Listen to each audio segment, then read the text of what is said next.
Hello good morning friends, welcome to our class. स्वागत है आपका यूट्यूब चैनल सेवियस एजुकेशन पे।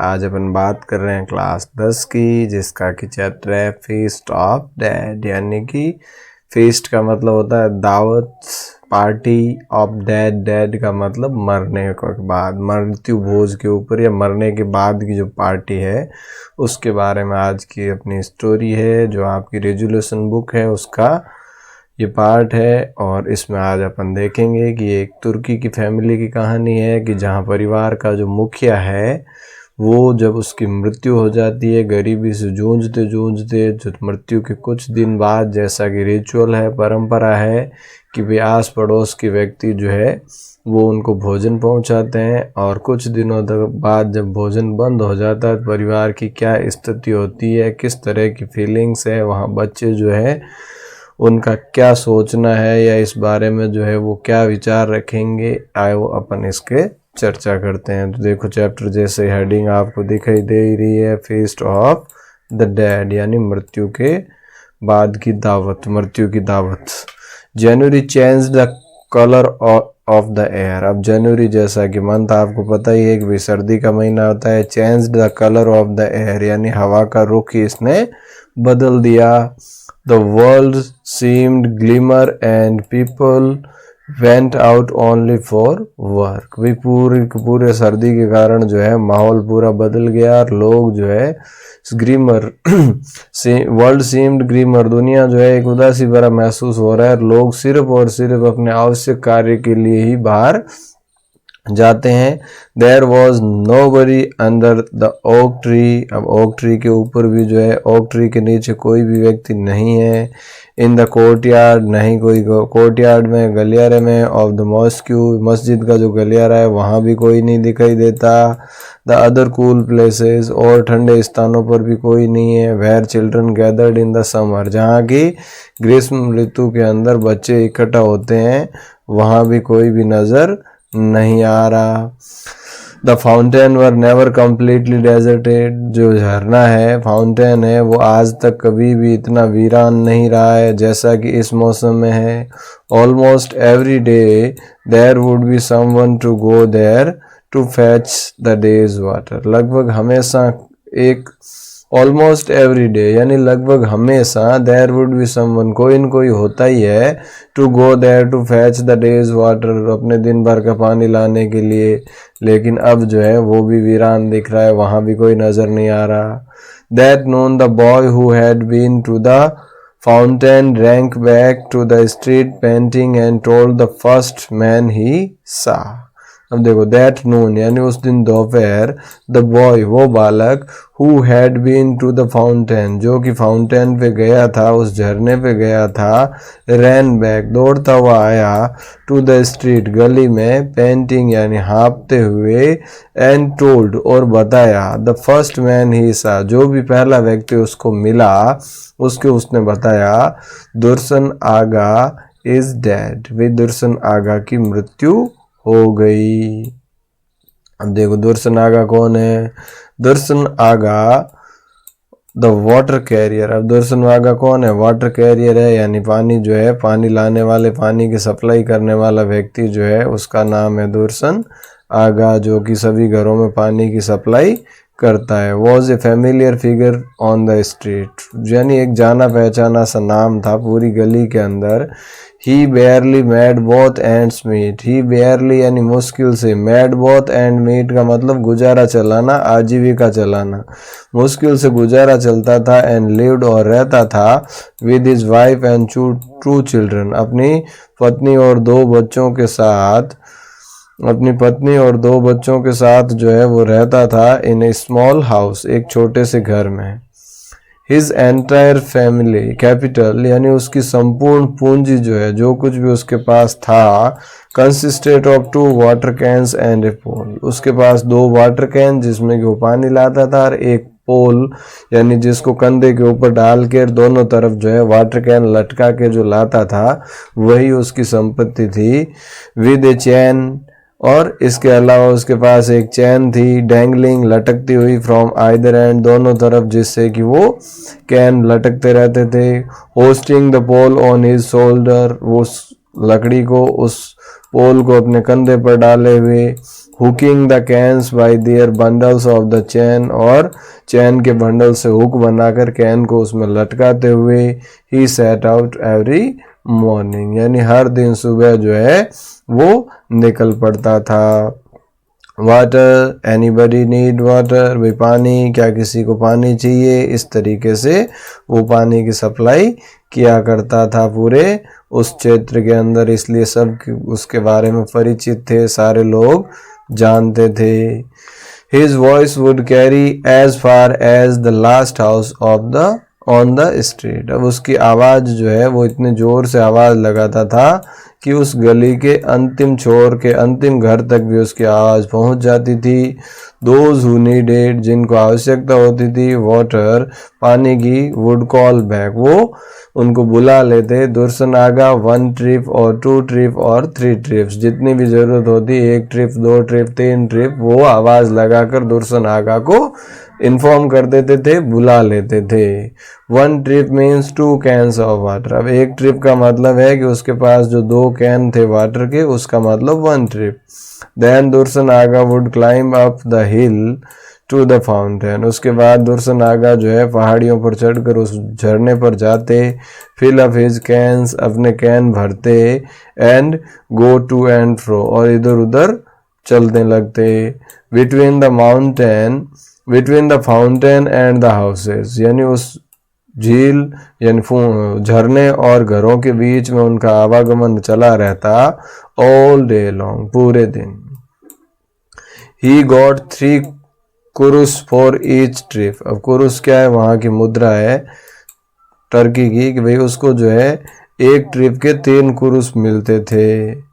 This way of earning was like digging a well in a needle. अब ये कह रहा है इस प्रकार की आजीविका, ये बहुत ही छोटी आजीविका थी, जैसे कि आप सुई से कुआं खोदने का काम कर रहे हो, उसी प्रकार से जीवन में ये प्रतीत होती थी। यानी कि आवश्यकता के आगे बहुत कम था। अब सुई लेके आप कुआं खोदने लगोगे तो शायद इस पूरे जीवन में भी ना खोद पाओ। तो वैसे ही हाल इनका था कि इनकी आजीविका जो ये तरीका था, ये बहुत ही मतलब मुश्किल भरा समय था, मुश्किल दौर था उनके लिए।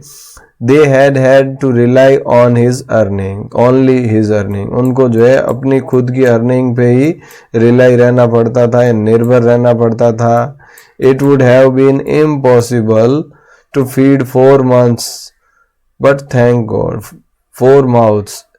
It would have been impossible, यानी लगभग ये असंभव था, to feed, खिलाना, 4 mouths, 4 मुंह को, यानी परिवार में 4 सदस्य, दुर्सन आगा, उनकी पत्नी और 2 बच्चे। But thank God, लेकिन भगवान का शुक्र है, his wife गुलनाज, उनकी पत्नी जो थी Gulnaz, was called upon 3 or 4 times a week to wash clothes। कि भगवान का शुक्र है कि उनकी पत्नी गुलनाज को सप्ताह में 3 या 4 बार बुला लिया जाता कपड़े धोने के लिए। यानी उनकी पत्नी जो है दूसरों के घरों में कपड़े धोकर गुजारा करती थी, और सप्ताह में 3 से 4 बार जो है उसको बुला लिया जाता था, तो कुछ अर्निंग उसकी हो जाती थी और कुछ इनके पानी से। She tried to help her husband earn just a little bit more। अब वो अपने पति की मदद की प्रयास करती थी, हर समय थोड़ा और जोड़ने का प्रयास करती थी, कमाने का प्रयास करती थी। चीटिंग इन पैथेटिक हार्मलेस वे, चीटिंग इन पैथेटिक यानी थोड़ी बहुत चीटिंग भी कर लेती थी, हार्मलेस वे यानी जिससे किसी को नुकसान ना हो। यूजिंग ए कैन और 2 मोर वाटर, यानी 1 या 2 वाटर पानी की जब कपड़े धोने का काम करती थी तो जहाँ 1 कैन की ज़रूरत होती थी वो वहाँ थोड़ा ज़्यादा गिरा देती थी। यानी कि इस वजह से क्या होता था, इसको पता था कि भाई पानी की ज़रूरत होगी तो मेरे पति से ही मंगवाएंगे, तो ये पानी थोड़ा ज़्यादा खर्च कर देती थी, जिससे कि नुकसान भी नहीं होता था और इसको थोड़ा हेल्प मिल जाता था, इसके फादर की भी हस्बैंड की भी इनकम हो जाती थी। So that her husband could earn a few more than 3 कुरुस, इस जिससे कि इसके पति को जो है 3 कुरुस से कुछ ज्यादा मिल सके। Now all this had ended suddenly, लेकिन अब ये सारी चीजें अचानक से बंद हो गई थी। दुर्सन आगा हैड स्लिप्ड, दुर्सन आगा फिसल गए। while trying to stand up on the ice, जब वो आइस के ऊपर चढ़ने का, बर्फ के ऊपर चढ़ने का प्रयास कर रहे थे। वे जनवरी है, जनवरी में बर्फ जमी हुई थी सब जगह, और उस बर्फीली सतह पर that harden during the previous night, जो कि पिछली रात को जो स्नोफॉल हुआ था उससे ठंड के कारण जो जम गई थी और हार्ड हो गई थी। And hit his head on the stone bowl under the tap, और उस टैप, उस नल के नीचे जो स्टोन था, जो पत्थर था, उससे उनका सर टकरा गया और उसी जगह उनकी मृत्यु हो गई। When Gulnaz heard the news, जब गुलनाज को ये समाचार लगा, इस खबर का पता लगा, सी फ्रोज, यानी वो जम गई। जम गई का मतलब वो उसको बहुत गहरा आघात लगा और कुछ भी करने की स्थिति में नहीं थी। What was she going to do now? अब वो क्या करेगी? भाई एकमात्र परिवार का सहारा था और वही चला गया, तो अब वो क्या करेगी?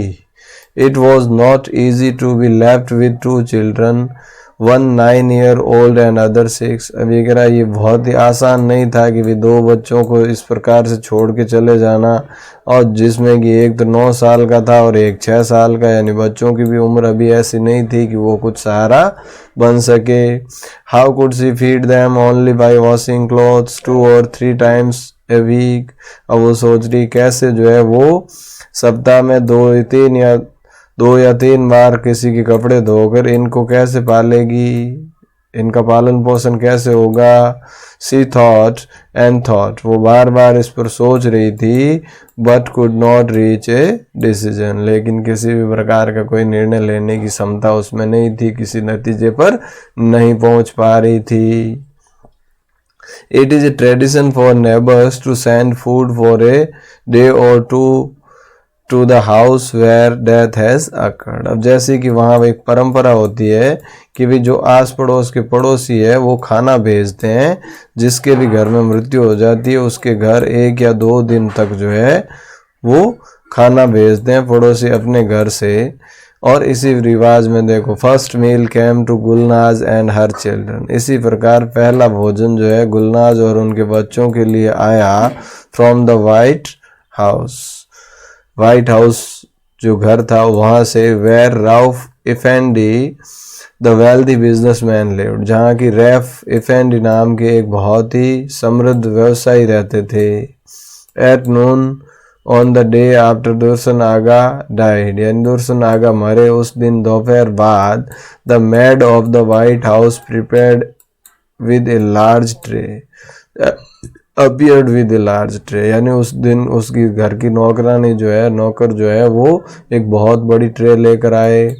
On it were dishes of noodles cooked in kitchen chicken broth, some meat in a rich sauce, cheese, rolls and sweets, और उसमें ये सारी डिशेज थी जिसमें नूडल्स थे, चिकन ब्रॉथ था नूडल्स के साथ पका हुआ, उसके बाद मीट था रिच सॉस के साथ, चीज रोल्स थे और कुछ मिठाइयाँ थी। टू टेल द ट्रूथ, अगर सच बताएं, no one had thought of eating that day, but as soon as the cover was lifted from the tray. अगर सच कहूँ तो उस दिन किसी की भी इच्छा नहीं थी भोजन करने की। भाई ऐसी स्थिति में कौन खाना खा सकता है जहाँ किसी की मृत्यु हो गई हो, पूरा परिवार तो दुख में था, शोक संतप्त था, अब उसमें भोजन की कौन सोचता है। लेकिन जैसे ही भोजन से कवर हटाया, the aroma of the food beckoned them, जो खाने की अरोमा का मतलब खुशबू, खाने की जो खुशबू थी, इससे उनको अपना निर्णय से वो पीछे हट गए, यानी कि खाने की इच्छा जागृत हुई। दे गैदर्ड राउंड द टेबल, अब वो टेबल के चारों ओर इकट्ठा हुए। And may be because they have never had such good food before, और एक कारण ये भी हो सकता है कि आज से पहले उन्होंने इतना अच्छा खाना कभी नहीं खाया था। It tasted exceptionally delicious, भाई ये बहुत ही मतलब अपवाद सर बहुत ज़्यादा डेलिशियस लगा उनको, बहुत ही ज़्यादा स्वादिष्ट था। Having eaten once, they found it natural to sit around the table at supper time. देखो, एक बार खाने के बाद जैसा कि स्वाभाविक था कि भाई वो खाने की टेबल के चारों ओर बैठ गए शाम के समय, एंड सेटिस्फाई देयर हंगर, और अपनी भूख मिटाई, with the left over of the there lunch, lunch में जो भी बचा हुआ था उस बचे हुए लंच के साथ जो है शाम के समय रात्रि का भोजन भी उन्होंने उसी से किया। Another neighbor took care of the food for the next day. अब अगले दिन के जो भोजन की व्यवस्था है वो अगले दूसरे पड़ोसी ने कर दी कि भी पास वाला जो दूसरा पड़ोसी था उसने भेज दिया। This went on 3 or 4 days, और 3 से 4 दिन तक ऐसा ही चलता रहा। None of the latter meals were as tasty और generous as the food from White House. अभी कह रहा किसी का भी भोजन जो है वो उतना ज़्यादा टेस्टी नहीं था या उतनी ज़्यादा मात्रा में नहीं आया जितना कि वाइट हाउस से आया था, but they were all a great deal better than any that was ever cooked in Gulnaz pot. अभी कह रहा लेकिन वो सभी भोजन जो है वो अच्छे ही थे जो कि गुलनाज के बर्तनों में पकने वाले भोजन से तो सभी भोजन अच्छे थे, यानी कि आज तक इस प्रकार के भोजन उन्होंने कभी भी नहीं किए थे। गरीबी के कारण सिर्फ उतना ही वो खा पाते थे कि जिंदा रह सकें। If this could have continued, Gulnaz and her children could easily have borne their sorrow to the end of their lives. अब अगर ऐसा ही चलता रहता, लगातार अगर यही होता तो गुलनाज और उनके बच्चे जो है वो आसानी से इस दुख को सहन कर सकते थे, बेयर का बॉर्न है, to the end of their lives, अपने पूरे जीवन इस दुख को वो सहन कर सकते थे। But when the trains stopped coming, लेकिन जब ट्रे आनी बंद हो गई, the coal they were buying from the store on the main street could not be bought any more, और जो कोयला चाहिए था जो कि वो खरीदते थे स्टोर में जो कि मेन रोड पे थी, मेन गली पे, could not be bought anymore, अब और ज़्यादा नहीं खरीदा जा सकता था। They began to realize that their sorrow was unbearable, और अब उनको ये एहसास हुआ कि उनके ये दुख जो है वो unbearable है, असहनीय है। तो किस प्रकार से जो है जब तक उनके घर में जो है भोजन आता रहा तब तक तो उनका 2-3-4 दिन तक तो आराम से गुजरे, लेकिन 4 दिन बाद फिर से परिवार पर दुखों का पहाड़ टूट पड़ा, और अब जो है वो भोजन के लिए इधर उधर हाथ पांव मारने लगे, प्रयास करने लगे। देखो क्या होता है आगे। The first day of the food stopped, अब जिस दिन भोजन बंद हो गया उसके पहले दिन, they kept up their hopes till noon, दोपहर तक तो वो इस आशा में बैठे रहे कि भैया आज भी शायद कोई पहुंचा दे। Running to the door each time they heard a footstep outside, बाहर कोई भी पद चिन्ह की पैरों की आवाज़ आती तो वो दौड़ कर गेट तक जाते कि शायद कोई खाना लेके आया है। But it was only people going about their daily lives, लेकिन वहाँ पर वही लोग होते थे जो कि अपने रोज़मर्रा के कार्य के लिए इधर उधर जाते थे। At supper time they realise no one was going to bring them food, और रात्रि के भोजन के समय उनको ये एहसास हुआ कि भाई आज भोजन कहीं से भी नहीं आने वाला है। So they had to cook at home as they had done before, इसीलिए उनको घर पे ही भोजन पकाना पड़ा जैसे कि वो हमेशा किया करते थे। तो अब देखो उनके परिवार की लाइफ की ज़िंदगी की गाड़ी कैसे आगे बढ़ेगी ये अपन जानेंगे कल अगले एपिसोड में। आज के लिए इतना ही। Thank you. जय हिंद, जय भारत।